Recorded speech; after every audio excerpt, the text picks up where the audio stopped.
دیکھیے اسلام میں جو 4 عبادات فرض کی گئی ہیں، جو 4 ارکان ہیں، ایک رکن تو ہے جس کا تعلق ہے عقیدے سے، کلمہ شہادت، اور 4 ارکان وہ ہیں جن کا تعلق عبادات سے، نماز، روزہ، حج اور زکوٰۃ۔ ان میں ایک عجیب قسم کی تقسیم ہے، مثلاً 1 2 جمع 2 کی تقسیم بنتی ہے۔ 2 عبادات ان میں سے وہ ہیں جو ہر مسلمان پر فرض ہے، امیر ہو، غریب ہو، مرد ہو، عورت ہو، ہر ایک پر فرض ہے، نماز اور روزہ، یہ دونوں چیزیں ہر ایک پر فرض ہیں۔ لیکن 2 وہ ہیں کہ جو صرف صاحب استطاعت لوگوں پر فرض ہیں، وہ عام نہیں ہیں۔ جو صاحب نصاب ہیں ان پر زکوٰۃ ہے، جو صاحب استطاعت ہیں، حج کرنے کی استطاعت رکھتے ہیں، ان پر حج ہے۔ اس میں 2 جمع 2 کی ایک تقسیم اور آتی ہے، ایک اور اعتبار سے۔ قرآن میں زیادہ ایمفیسس 2 عبادات پر ہے، نماز اور زکوٰۃ۔ اقیموا الصلاۃ وآتوا الزکاۃ، اقیموا الصلاۃ وآتوا الزکاۃ، اقیموا الصلاۃ وآتوا الزکاۃ، یقیمون الصلاۃ ویؤتون الزکاۃ۔ یہ گویا کہ بندھا ہوا ہے ایک جوڑا، جبکہ یہ صورتحال جو ہے روزے کی بھی نہیں ہے اور حج کی بھی نہیں ہے۔ صلاۃ اور زکوٰۃ کا حکم بے شمار مرتبہ قرآن میں آیا، اور روزے کے سارے احکام ایک مقام پر سورہ بقرہ کے 23ویں رکوع کی 6 آیات میں سب کا سب بیان ہوئی۔ باقی تو بعض جگہوں پر اس کا صرف اس اعتبار سے تذکرہ ہے کہ اگر کوئی کفارہ ادا کرنا ہے اس کے لیے اتنے روزے رکھ لو، ورنہ یہ ہے کہ روزے کا اپنی جگہ پر مستقل بذات جو ہے وہ ذکر یا حکم موجود نہیں۔ اس اعتبار سے غور کیجئے، حج کا معاملہ بھی یہی ہے۔ وہ ایک تو یہ کہ سورہ آل عمران میں اس کی فرضیت کا ذکر آیا، وہ میں نے آیات آپ کو پڑھ کر سنائی ہیں، 2 آیات، ان پر ابھی گفتگو کریں گے۔ سورہ بقرہ کے 24ویں اور کچھ 25ویں رکوع میں کچھ اس کے مناسک بیان ہوئے، سورہ حج کے 4تھے رکوع میں اس کے مناسک بیان ہوئے، بس باقی پورے قرآن میں تو اس کا ذکر نہیں۔ تو اس اعتبار سے فرق ہو گیا 2 جمع 2 کا۔ لیکن یہ جو جن کی اہمیت اس اعتبار سے کم ہو گئی ہے، اللہ تعالیٰ کی ایک عجیب حکمت نظر آئی کہ ہماری جو 2 عیدیں ہیں وہ ان 2 عبادات کے ساتھ منسلک کر دی گئی۔ روزوں کے اختتام پر عید الفطر، حج کے ساتھ عید الاضحیٰ۔ تو گویا کہ ان 2 عبادات کی اہمیت میں اگر کسی درجے میں کوئی کمی محسوس ہوتی ہے قرآن مجید کے بیان کے حوالے سے، تو اس کی تلافی اس سے ہو جاتی ہے کہ عیدین ہماری 2 ہی عیدیں ہیں، 2 ہی تہوار ہیں، اور وہ ان 2 عبادات کے ساتھ جوڑ دیے گئے۔ اب آخری بات سمجھیے، 3 جمع 1 کی بھی ایک تفریق ہے۔ 3 عبادات وہ ہیں جو مؤقت ہیں صرف، یعنی معلق بالزمان، ان کا تعلق وقت کے ساتھ ہے، یہ نہیں ہے کہ کسی خاص جگہ سے متعلق ہے۔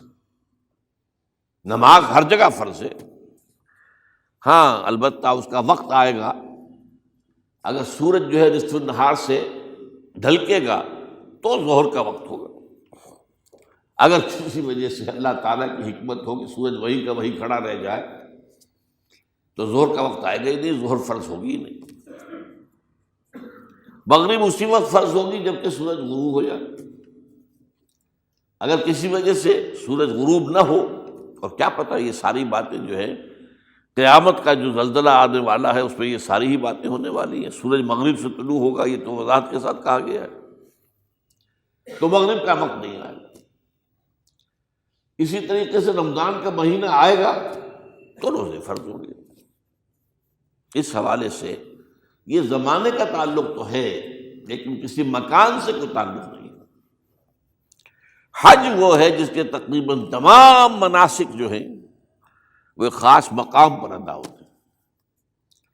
آپ سفر کر کے جائیے، مکہ مکرمہ جائیے، اللہ کے گھر کا طواف کیجیے، پھر وہاں سے جو بھی روانگی ہوتی ہے یوم الترویہ 8 ذی الحجہ کو نکلیے اور جا کر منا میں قیام کیجیے ایک رات، پھر 9 کی صبح کو نکلیں عرفات جائیے، عرفات میں شام تک قیام رہے گا، لیکن مغرب کی نماز کے وقت کے بعد وہاں سے نکلیں گے، مغرب وہاں پڑھیں گے نہیں، وہ جا کر مزدلفہ میں پڑھی جائے گی عشاء کے ساتھ ملا کر، چاہے کتنی دیر ہو جائے۔ بہرحال یہ ساری چیزیں ایک خاص مقام کے ساتھ ہیں، منسلک ہیں، ہر جگہ پر یہ ادا نہیں ہو سکتا۔ اب اس میں دیکھیے حکمت نظر آ رہی ہے، چونکہ حج جو ہے ایک خاص جگہ پر ایک خاص مقام سے وابستہ ہے، اس کے ساتھ جو عید الاضحیٰ وابستہ کی گئی ہے، یہ گویا کہ حج ہی کے ایک رکن کو پھیلا دیا گیا ہے۔ قربانی جو مناسک حج میں بڑی اہمیت کی حامل ہے، اسے عام کر دیا گیا۔ تم مدینے مکے تو نہیں پہنچ سکے ہو، لیکن یہاں پر قربانی کے اندر تو شریک ہو جاؤ۔ اور بعض مشابہتیں اور بتائی گئی ہیں کہ ذی الحجہ کا چاند طلوع ہو جائے تو اس کے بعد حجامت نہ کراؤ، ناخن نہ کاٹو، وہ جو کچھ بھی آپ کو معلوم ہے احرام کی کچھ پابندیاں ہوتی ہیں، ایک مشابہت کسی درجے میں، ٹھیک ہے ہم وہاں نہیں ہیں لیکن ان کے ساتھ ایک مشابہت پیدا ہو رہی ہے۔ تو قربانی در حقیقت جو ہے عید الاضحیٰ، وہ گویا کہ ایکسٹینشن ہے حج کی، کہ تمام عالم اسلام کے اندر جو ہے تمام مسلمان جہاں بھی کہیں ہیں وہ حج کے اس ایک منسک کے اندر شریک ہو جائیں۔ تو یہ میں نے چند باتیں تمہیداً عرض کی ہیں ان عبادات اربعہ کے بارے میں، ان کی جو ریلیٹیو حیثیت ہے ہمارے دین میں۔ اب آئیے حج کا معاملہ کیا ہے، وہ پورا ایک خاص علاقے سے متعلق ہے اور ایک خاص شخصیت سے متعلق ہے، یہ بھی نوٹ کر لیجیے۔ چنانچہ جو آیات میں نے آپ کو سنائی حج کے بارے میں، ان اول بیت وضع للناس للذی ببکۃ مبارکا وہدی للعالمین، یقیناً پہلا گھر جو بنایا گیا لوگوں کے لیے، یعنی اللہ کی عبادت کے لیے، کہ لوگ وہاں جمع ہوں اللہ کی عبادت کے لیے، وہ ہے جو بکہ میں ہے۔ بکہ اور مکہ یہ ایک ہی لفظ ہے، تورات میں بکہ کا لفظ آیا ہے، قرآن مجید میں مکہ۔ یہ تھوڑا فرق جو ہے یہ تلفظ کا ہو جایا کرتا ہے مختلف زبانوں کے اندر، جیسا کہ آپ کو معلوم ہوگا کہ آج کل جو عرب کے لوگ ہیں وہ قاف کو گاف پڑھتے ہیں، گل گم، قم کی بجائے گم، قل کی بجائے گل، اقول لک اقول لک، وہ گاف۔ تو یہ جو ہے فرق ہو جاتا ہے۔ تو بکہ، وادی بکہ، یہ ہے در حقیقت مکہ مکرمہ۔ تو پہلا گھر جو بنایا گیا ہے، اور اس کے بارے میں جو یہ عام طور پر مشہور ہے کہ اس کے معمار حضرت ابراہیم ہیں، یہ بات صحیح نہیں ہے۔ اس کے معمار اول حضرت آدم علیہ السلام خود ہیں۔ اول بیت ہے نا، پہلا گھر، تو کیا یہ ممکن ہے کہ آدم سے لے کر ابراہیم تک کوئی گھر اللہ کی عبادت کے لیے بنا ہی نہ ہو؟ تو ناممکنات میں سے اولا بیت میں خود دلیل موجود ہے۔ حضرت آدم علیہ السلام نے اس کی تعمیر کی، البتہ اس کے بعد بعض سیلابوں کی وجہ سے یہ عمارت گر گئی اور کچھ جو وہاں پر آبادی بنی تھی وہ بھی ختم ہو گئی۔ تو ایسے آتے ہیں، آپ کو معلوم ہے کہ یمن میں جب ان کا ایک بند ٹوٹا تھا بہت بڑا، سد معارم، تو پھر وہاں جو اتنی خوشحالی تھی اور جو وہاں پر جو باغات تھے اور جو کھیتیاں سب برباد ہو گئی، اور وہاں سے لوگ جو ہے نقل مکانی کرنے پر مجبور ہو گئے۔ یہی یمن کے قبائل تھے جو جا کر شام اور عراق میں آباد ہوئے، یہی یمن کے 2 قبیلے تھے جو مدینے میں آ کر آباد ہوئے، اوس اور خزرج، یہ یمن کے قبیلے تھے۔ تو اس بند کے ٹوٹنے کے بعد اگر خدا نہ خواستہ اگر ہمارا تربیلا ڈیم ٹوٹ جائے کیا ہوگا؟ پچھلے دنوں خبریں آئی ہیں اخبارات میں کہ ہندوستان میں غور ہو رہا ہے اس پر کہ تربیلا ڈیم کو اڑا دو۔ وہ سوچ رہے ہیں پاکستان کو ختم کرنے کی سبیل کیا ہو سکتی ہے، تو بڑی سمپل ہے اور بڑا آسان کام ہے، بمبارڈمنٹ کر دینا جو ہے، ٹھیک ہے ان کا جہاز آئیں، کچھ کو ہم گرا بھی لیں گے، لیکن کچھ تو آ کر جو ہے وہاں پر وہ اپنے بم جو ہے وہ ہدف کے اوپر گرا جائیں گے، کیا ہوگا؟ یوں سمجھیے کہ جو سونامی کا آیا تھا سیلاب، وہ سونامی کا سیلاب آئے گا بھارت پاکستان کے اوپر، اور ہر چیز تباہ و برباد ہو جائے گی۔ کم سے کم یوں سمجھیے کہ تقریباً 100 میل کی چوڑائی میں، اور یہ سب جو ہے ریگستان بن جائے گا، ہر چیز ختم ہو جائے گی، خدا نہ خواستہ، خدا نہ خواستہ۔ دوبارہ سد معارف کے بعد یہ صورتحال واقع ہوئی تھی، تو اس کے بعد سے یہ جو ہے یہ اللہ کا گھر یہ جو ہے گرا ہوا تھا، اس کی کوئی اب صرف یہ کہ قواعد رہ گئے تھے۔ قواعد کہتے ہیں جو بنیادیں ہوتی ہیں، وہ پھر اللہ تعالیٰ نے حضرت ابراہیم کو بتائیں کہ یہ ہیں وہ بنیادیں جن پر کہ وہ گھر ہوتا تھا۔ وَإِذْ يَرْفَعُ إِبْرَاهِيمُ الْقَوَاعِدَ مِنَ الْبَيْتِ وَإِسْمَاعِيلُ، ان بنیادوں پر حضرت ابراہیم اور اسماعیل نے مل کر دو معماران حرم نے یہ عمارت جو ہے دوبارہ تعمیر کی ہے۔ تو گویا کہ حضرت ابراہیم علیہ السلام معمار دوم ہیں، معمار اول اس کا جو ہے وہ خود حضرت آدم علیہ السلام۔ فیہ آیات بینات مقام ابراہیم، مقام ابراہیم ہے، جو بھی وہاں گئے ہیں انہوں نے دیکھا ہے کہ ایک پتھر تھا جس پر کھڑے ہو کر حضرت ابراہیم علیہ السلام تعمیر کر رہے تھے۔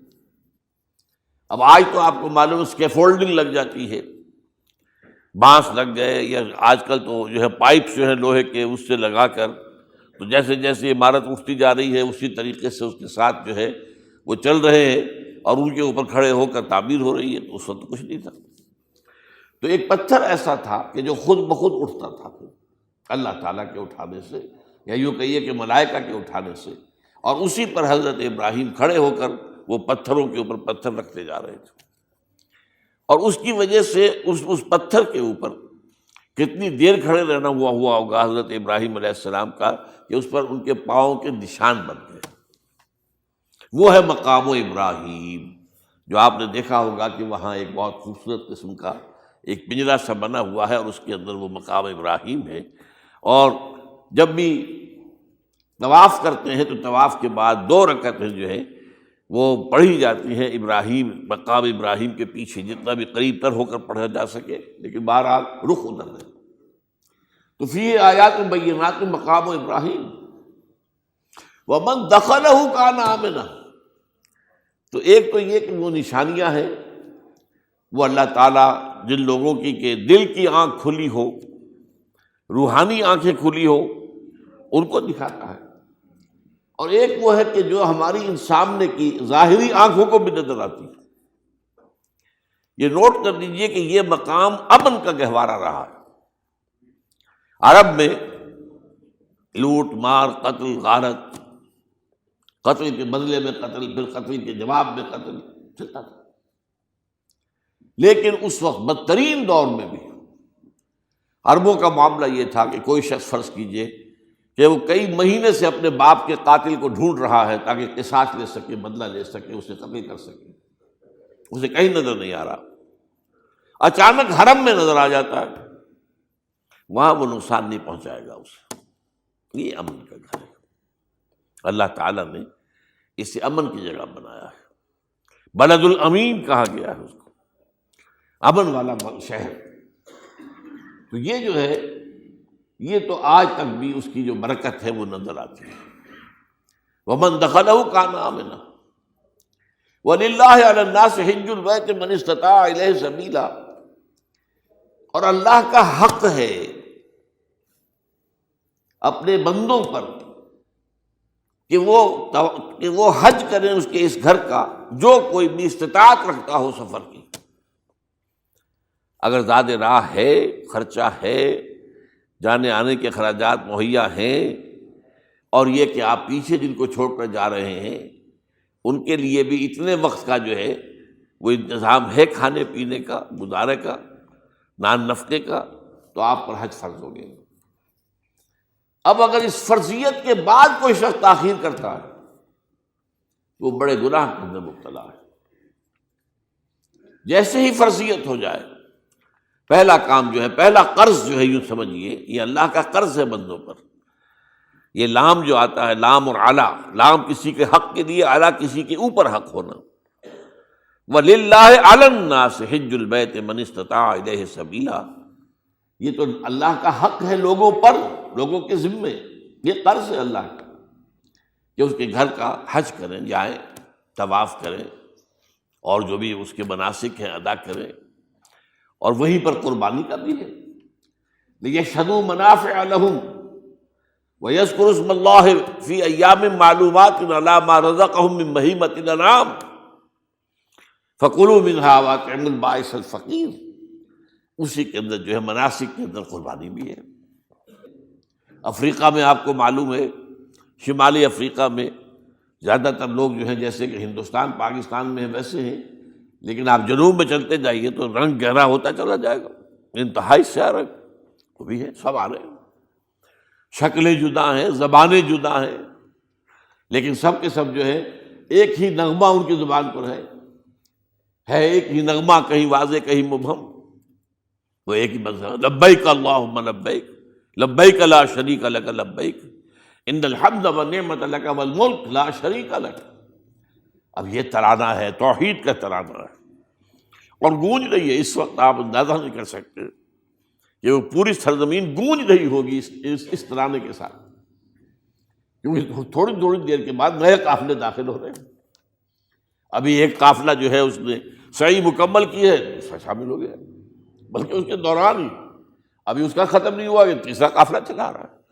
وہ تو یہاں تو ظاہر بات ہے کہ میں نے چونکہ ایک نقشہ اپنی نگاہوں سے دیکھا ہے مدینہ منورہ سے اور مکہ مکرمہ جاتے ہوئے رات کے وقت، کہ کہیں جو ہے وہ روشنیوں کی وہ قطار ٹوٹتی ہی نہیں تھی، مسلسل معلوم ہوتا ہے کہ سڑک کے اوپر گاڑی ہے، مسلسل، کہیں اس کے اندر وقفہ ہی نہیں۔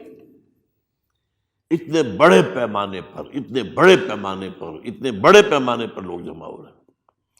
زبانیں جدا ہیں، ایک دوسرے کی زبان نہیں سمجھتے، لیکن ایک زبان اور بھی ہوتی ہے جو بغیر بولے سمجھ میں آتی ہے، اس سے معلوم ہوتا ہے سب کے لیے محبت ہے، ہمارے بھائی ہیں، تمام مسلمان ہیں۔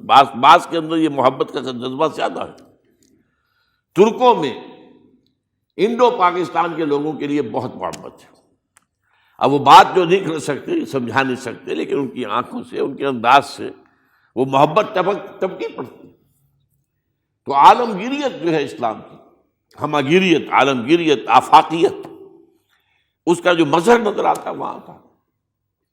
پھر یہ کہ ہمارے ہاں کی جتنے بھی فرقہ بندیاں ہیں وہ وہاں ختم ہو جاتی ہیں۔ وہاں اہل حدیث ہیں، حنفی ہیں، مالکی ہیں، شافعی ہیں، حنبلی ہیں۔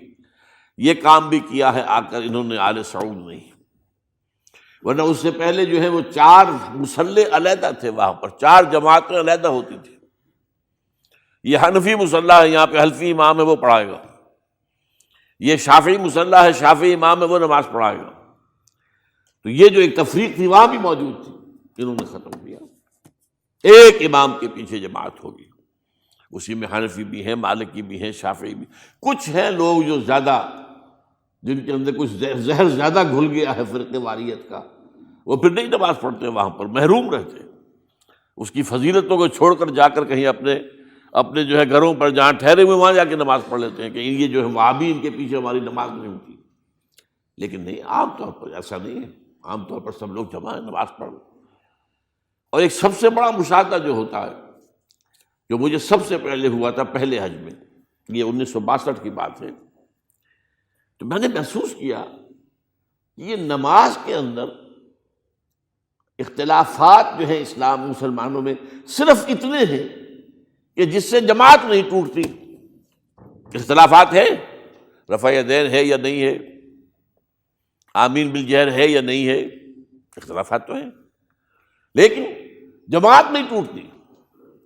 وہ جو ڈرل ہے، ڈرل جیسے کہ ڈرل ہوتی ہے، آرمی پریڈ ہو رہی ہے، وہ ڈرل ختم نہیں ہوتی۔ ایسا نہیں ہے، میں نے جب سوچا اگر کسی مسلک کے نزدیک رکوع بھی 2 ہوتے، جیسے سجدے 2 ہیں، تو وہ لوگ تو ایک رکوع کے بعد دوسرا رکوع کرتے اور باقی لوگ سجدے میں چلے گئے ہوتے، جماعت ٹوٹ جاتی۔ یا اگر کسی کے نزدیک ہر رکعت کے اندر جیسے رکوع ایک ہے سجدہ بھی ایک ہی ہوتا، تو کچھ لوگ تو ایک سجدہ کر کے کھڑے ہو جاتے ہیں اور دوسرے لوگ جو ہے دوسرا سجدہ کر رہے ہوتے ہیں، جماعت ٹوٹ جاتی۔ تو یہ میں سمجھتا ہوں کہ کس کی حکمت ہے، کس نے یہ طے کیا کہ ٹھیک ہے آپ میں رنگا رنگی بھی ہو، اے ذوق اس چمن کو ہے زیب، اختلاف سے اختلاف بھی ہے، رفع یدین بھی ہو رہا ہے، آمین بالجہر بھی ہو رہا ہے، نہیں بھی ہو رہا ہے، سب کچھ ہے، لیکن وہ اجتماعیت نہیں ٹوٹ رہی۔ یہ وہ یوں سمجھیے کہ یہ زندہ معجزہ ہے اسلام کا کہ 1400 برس بیت گئے ہیں اور کتنے بڑے علاقے میں یہ اسلام پھیلا ہے، اور یہ کہ مختلف مسالک وجود میں آئے، اس میں کوئی شک نہیں ہے۔ حنفی ایک علاقے کے اندر آپ کو ملیں گے صرف شافعی، ہندوستان کا بھی مغربی ساحل کے صرف شافعی ملیں گے آپ کو۔ اس سے آگے آپ جائیے، چونکہ یہ عرب تاجروں کے ذریعے سے ایمان لائے ہیں یہ لوگ، سری لنکا کے لوگ ہیں، انڈونیشیا کے لوگ ہیں، ملیشیا کے لوگ، سب شافعی ہیں۔ ہندوستان میں چونکہ اوپر سے شمال سے آیا ہے اسلام، یہ ترکوں کے ذریعے سے آیا ہے اور وہ کٹر حنفی تھے، یہاں حنفیت آئی۔ ترک جو ہے کٹر حنفی، یہ ترکی تو تھے جو آئے تھے۔ یہ کون تھا؟ محمود غزنوی کون تھا؟ سبکتگین کون تھا؟ الپتگین کون تھا؟ بختیار کاکی کون تھا؟ قطب الدین بختیار، یہ کون تھے؟ سب ترک۔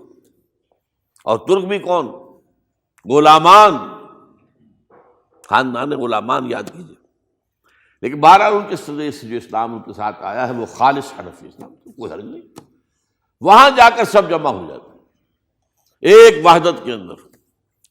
تو یہ چند مشاہدات وہاں کے ہوتے ہیں جو ہماری ظاہری آنکھوں کو بھی نظر آ جاتے ہیں، جس کا کہ قلب کے اوپر بڑا گہرا اثر پڑتا ہے۔ اب میں ایک موضوع لے رہا ہوں، یہ جو قربانی کا مسئلہ ہے، اس کے بارے میں ایک زمانے میں تو بہت منکرین حدیث کی طرف سے اس کے خلاف بڑی جو ہے ایک مہم چلی تھی کہ ختم کیا جائے اس کو، یہ خام خواہ جو ہے خرچ ہوتا ہے بہت بڑا اور ضائع ہوتا ہے گوشت،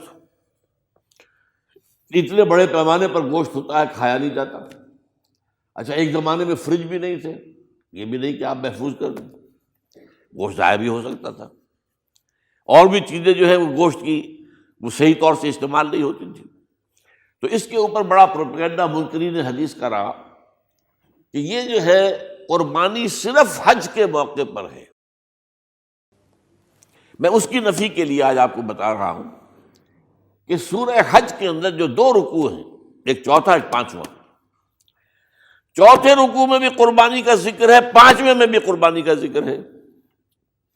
یہ ایک دم جو ہے ایک جگہ پر جو 2 طرح کی قربانیوں کا ذکر ہو رہا ہے، یہ کیوں ہو رہا ہے؟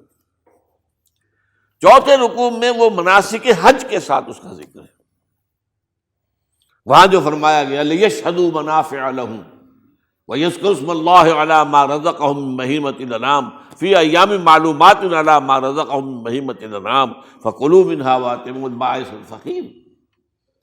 وہاں پہ قربانیاں دو، پھر اللہ کا نام لو، ان جانوروں پر جو اللہ نے تمہیں عطا کیے ہیں، ان جو معین دنوں کے اندر دو، فی ایام معلومات، اور پھر اس میں سے خود بھی کھاؤ، اور جو ہے جو جیسے صدقہ کا گوشت ہوتا ہے وہ نہیں ہے، وہ قربانی کا گوشت ہے، اس میں سے آپ خود بھی کھائیں اور غرباء کو کھلائیں، غریبوں کو دیں، مساکین کو دیں۔ تو یہ پورا حکم آ چکا چوتھے رکوع کے اندر۔ پانچواں رکوع پورا کا پورا جو ہے وہ عید الاضحیٰ پر ہے میرے نزدیک۔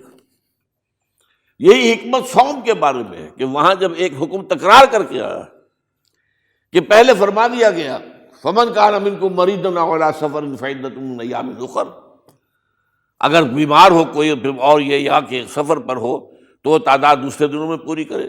پھر کیا وجہ دوبارہ آ رہا ہے؟ شہر رمضان الذی انزل فیہ القرآن ھدی للناس وبینات من الھدی والفرقان فمن شہد منکم الشہر فلیصم ومن کان مریضا او علی سفر فعدۃ من ایام اخر۔ کیوں؟ یہ تو ادبی اعتبار سے یہ کلام کا عیب شمار ہوتا ہے، تکرار بلا کسی سبب کے، نہیں سبب کے بغیر نہیں ہے۔ وہاں کیا تھا؟ وہاں ان 2 رعایتوں کے ساتھ تیسری بھی شامل تھی کہ اگر صحیح ہو اور مقیم ہو پھر بھی روزہ نہ رکھو تو ایک مسکین کو کھانا کھلا دو. یہ رعایت ختم ہوئی ہے رمضان کے روزے کے ساتھ. اب رکھنا پڑے گا روزہ، اور اگر بیمار ہو یا سفر پر ہو تو ٹھیک ہے، دوسرے دنوں میں پورا کرو، پورا کرنا لازم ہے اس کو. تو یہ چیز جو ہے یہ در حقیقت کسی وجہ سے ہوتی ہے. بالکل یہی بات ہے سورہ حج کے چوتھے رکوع کے اندر، وہ جو قربانی ہے حج کے ساتھ اس کا ذکر آ چکا. اب سنیے یہ جو آ رہا ہے، فرمایا وَلِكُلِّ أُمَّةٍ جَعَلْنَا مَنْسَكًا، ہر امت پر ہم نے ایک جو ہے قربانی کا معاملہ نازل، وہ جو ہے فرض کیا ہے. میں نے چونکہ آج شروع میں کہا تھا کہ صوم اور حج میں کچھ مشابہتیں ہیں. دیکھیے صوم کا حکم بھی آیا تھا تو کس طور سے آیا تھا؟ یا ایھا الذین آمنوا کتب علیکم الصیام کما کتب علی الذین من قبلکم لعلکم تتقون، اہل ایمان تم پر روزہ رکھنا فرض کیا گیا جیسے کہ فرض کیا گیا تھا ان پر جو تم سے پہلے تھے. یہاں پر اسی حوالے سے بات ہو رہی ہے کہ اے مسلمانوں، یہ قربانی صرف تم پر فرض نہیں کی جا رہی، یہ تو ہر امت پر، ہر نبی ہر رسول کی امت. وَلِكُلِّ أُمَّةٍ جَعَلْنَا مَنْسَكًا لِيَذْكُرُوا اسْمَ اللَّهِ عَلَيْهَا، تاکہ وہ نام لیں اللہ کا، عَلَىٰ مَا رَزَقَهُم مِّن بَهِیمَةِ الْأَنْعَامِ، جو کچھ اللہ تعالیٰ نے انہیں رزق دیا ہے. یہ چوپائے جو ہیں حیوانات قسم کے، ان پر اللہ کا نام لے کر چھری پھیری جائے، اللہ کے نام سے ان کو ذبح کیا جائے. فَإِلَٰهُكُمْ إِلَٰهٌ وَاحِدٌ فَلَهُ أَسْلِمُوا. تو یہ جان لو کہ اس قربانی کی اصل روح کیا ہے؟ وہ یہ ہے کہ اللہ تمہارا ایک الہ ہے، اسی کے سامنے تمہیں سر جھکانا ہے. یہ روح تقویٰ اگر نہیں ہوگی تو یہ قربانی بے معنی ہو جائے گی. نماز و روزہ و قربانی و حج یہ سب باقی ہیں، تو باقی نہیں ہے. جب اللہ تعالیٰ کے ساتھ تعلق نہیں ہے تو یہ ساری چیزیں ریچولز بن جائیں گی. اب یہ بھی ہوتا ہے 20-20 25-25 ہزار کے بکرے جو ہیں وہ لوگ لیتے ہیں، پھر ان کو گھماتے ہیں پھراتے ہیں، ان کے اوپر ریشمی چادریں چڑھاتے ہیں، ان کو جو ہے وہ مہندی لگا کر. بہرحال وہ چیزیں جو ہیں یہ اظہار اس طرح کا یہ تو پسندیدہ نہیں ہے.